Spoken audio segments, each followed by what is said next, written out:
from the Penn Libraries. The next speaker is Laura Petro, whose brother just coincidentally was on the panel last year, Dylan. She's a junior in the college studying communication and Hispanic studies. She's also a cast member of Bloomer's Comedy and editorial director of The Walk magazine. So, Laura. Hi, thank you, Peter.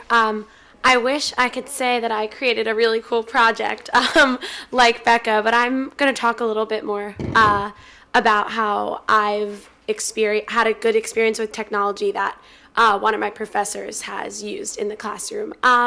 So I'm a communications major who likes to take a lot of English classes. Writing is fun. So one thing that I've experienced this semester that I think has been the best use of technology that I've had in the classroom is the use of Google Groups. So I'm in a class called Writing for Children, in which there's 12 students who are all working on a young adult novel. So basically the way the class is structured is every week we workshop 30 pages to 50 pages of 4 to 5 people's different stories. So my professor was sort of trying to decide what platform she was going to use to, was she going to have the students, if it was your turn to workshop, email out your piece to the whole class. And we were sort of sitting there thinking, well, that seems a little clunky to keep emailing, 50 some odd pages every week. She wasn't super in love with Canvas, didn't think that was the best platform to go into and use. So she came up with the idea of using Google Groups, which has just been so helpful for a workshop style class. So every week, the people who are workshopping their piece post their material to the Google group. So you can just read it in the Google Drive, or if whatever the student's preference is, you can download the work and use, regular Word document review materials. But it has been a very easy way to kind of explore a lot of material and have it all held in one place.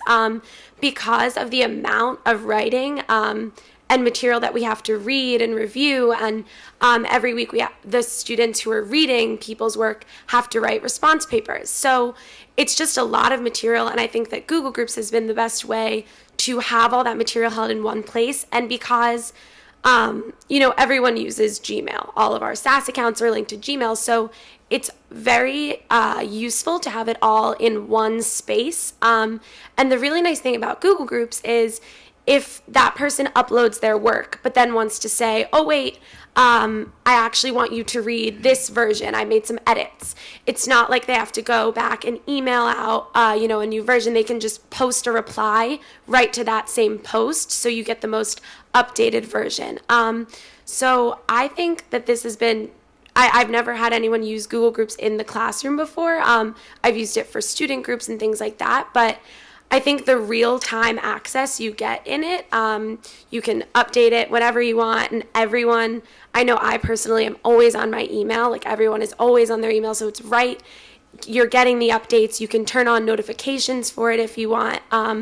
So I've really enjoyed having a real-time use of this, platform, and also I really appreciated that my professor went out and said, I'm not going to try to work within Canvas to find the best place to put it or something like that. She found the platform that would best work for the class versus trying to fit the class to a platform. So that was something that I've really appreciated.